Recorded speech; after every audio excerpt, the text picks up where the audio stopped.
estaban ahí las grandes transnacionales petroleras. El hombre tenía que morir y lo mataron. Dicen accidentes, sí, son accidentes. Accidentes que bien planificados por la CIA para que nadie los pueda acusar. Pero como ya ha habido empleados de la misma banca que han hecho estas denuncias, por eso lo estamos diciendo nosotros. Y porque lo sospechábamos desde que murieron esta gente, los mató la CIA, pero hasta ahí llegábamos. Ahora lo decimos, lo gritamos y lo seguiremos diciendo. La banca internacional tiene sicarios para matar a quien les dé la gana, siempre y cuando aquellos gobiernos no acepten los préstamos, no acepten la usura porque no la necesitan, entonces se mueren. Y ahí digo el caso de estos dos personajes. Y por supuesto otros intereses. Pero el enemigo mortal de la clase trabajadora en estos momentos es la Reserva Federal.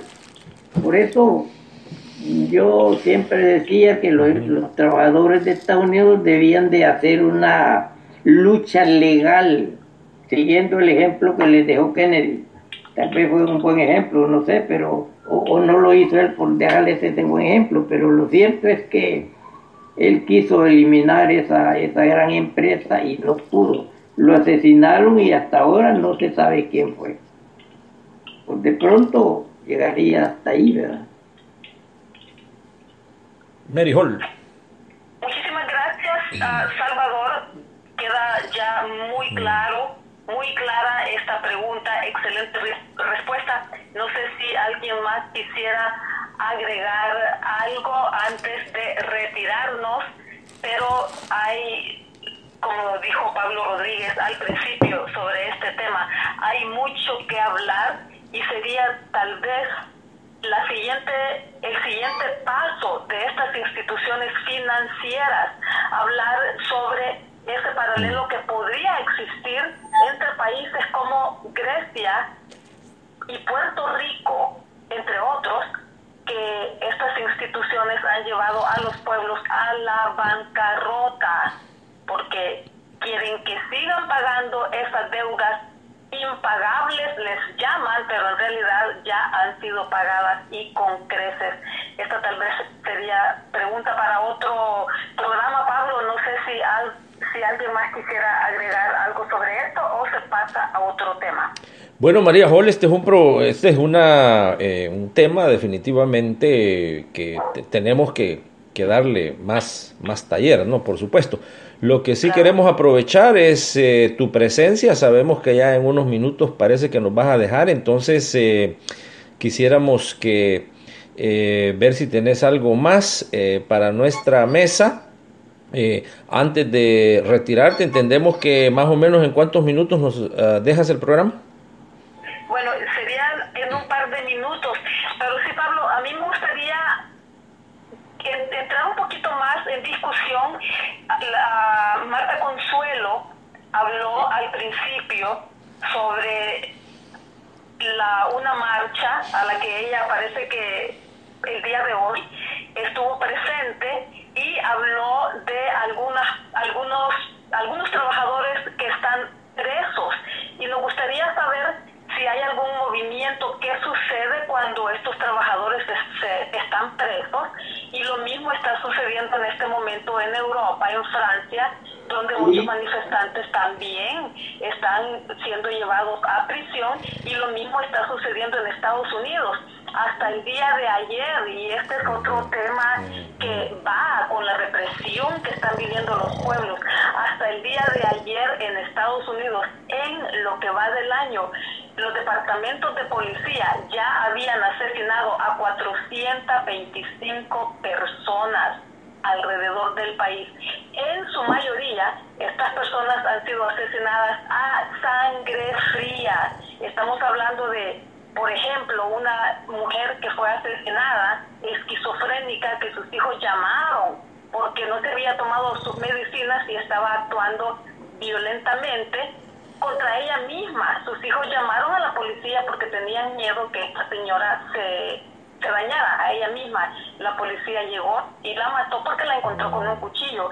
Todo esto no está aislado. Y muchas personas podrían decir, pero ¿qué tiene que ver la violencia policial en Estados Unidos con los presos de El Salvador, con los presos de Francia y con la Reserva Federal? Parece que sí hay una conexión y nos gustaría escuchar esa conexión y por qué se dan estos casos de violencia y cómo el pueblo los está enfrentando, Pablo. Vamos para Centroamérica entonces, adelante. Bueno, hablando de la represión aquí en El Salvador, es de diferentes formas. Una es la legal, y hay muchos compañeros que cuando uno siente, no los veo, ya murieron, porque un día yo sin querer pregunté por un compañero que hizo mucho trabajo en las comunidades, y me dice su esposa, a él intentaron matarlo 3 veces, a la tercera vez se lo exterminaron. ¿Y cuál es el motivo? Porque quería organizar en las comunidades resistencia. Entonces, luego nos hemos dado cuenta de otros compañeros ambientalistas indígenas que por pedir el derecho territorial, ¿verdad?, han sido asesinados. Y hay compañeros que han andado huyendo en el exilio.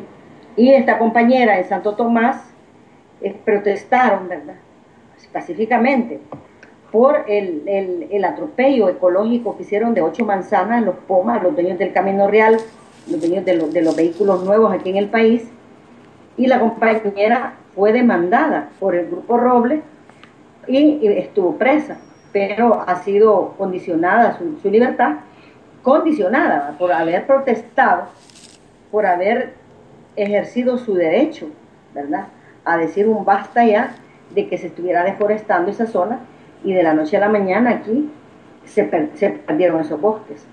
Entonces, aún haciendo el daño, ellos todavía piden justicia, ¿verdad?, para sus intereses demagógicos, ¿verdad?, y económicos. Esa es una manera. Otra manera de aquí aniquilar a la gente es a través de la delincuencia, ¿verdad? Entonces, se murió por la delincuencia, lo mató. Entonces, hay las mismas razones parecidas a del conflicto armado. Entonces, ellos juegan con eso. Hay personas que están demandadas, ¿verdad?, por diferentes razones, pero que realmente no se justifica.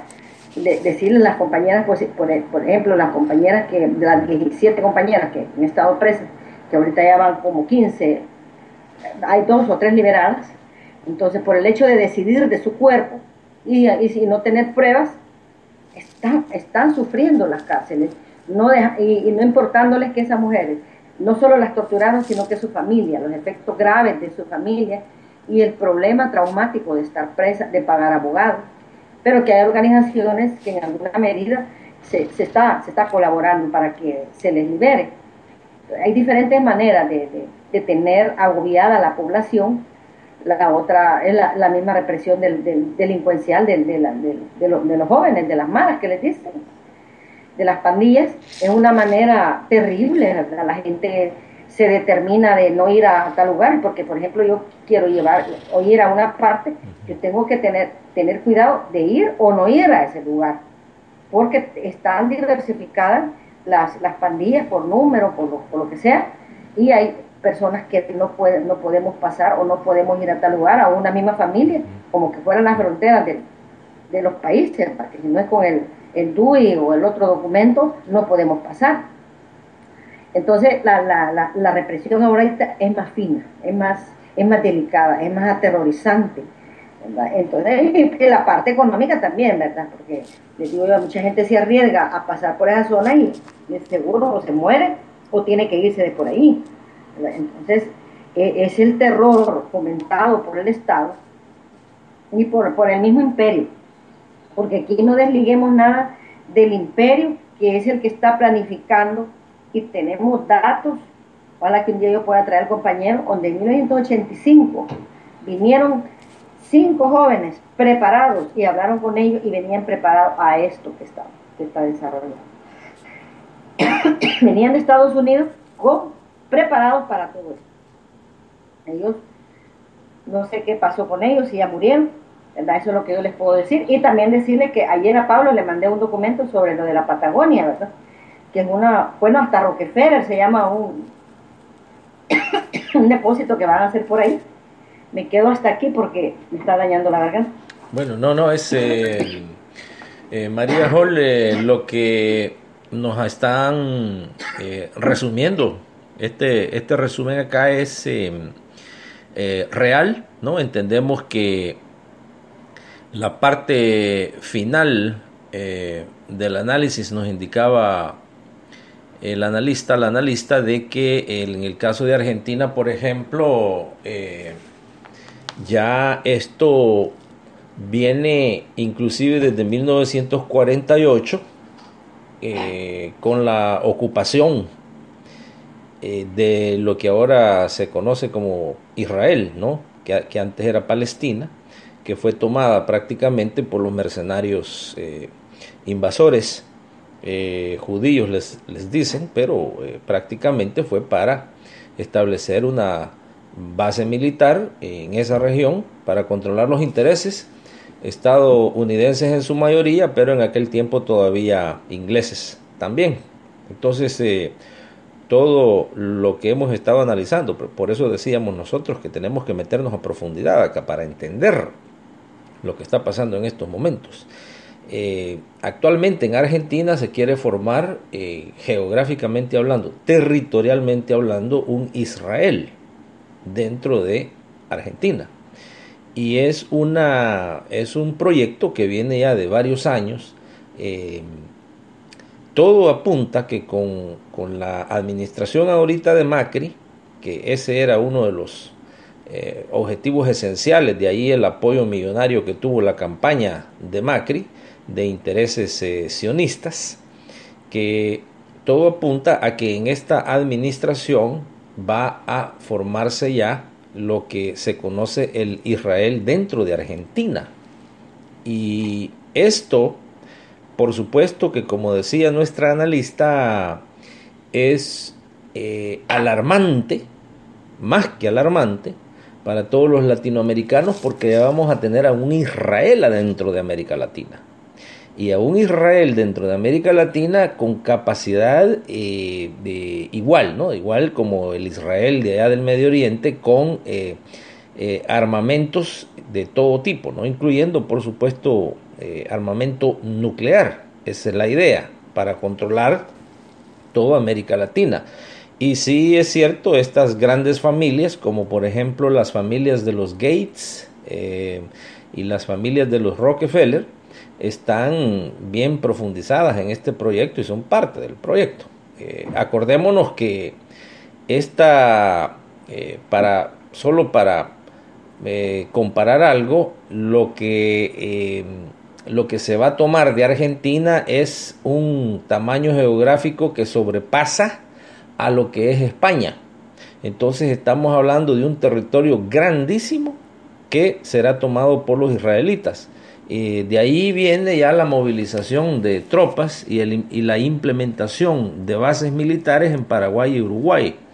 Y obviamente el golpe de estado que se le dio a Brasil, para considerar a Brasil también como una potencia en donde ya empezaría Estados Unidos a través del Comando Sur la implementación de bases sofisticadas militares.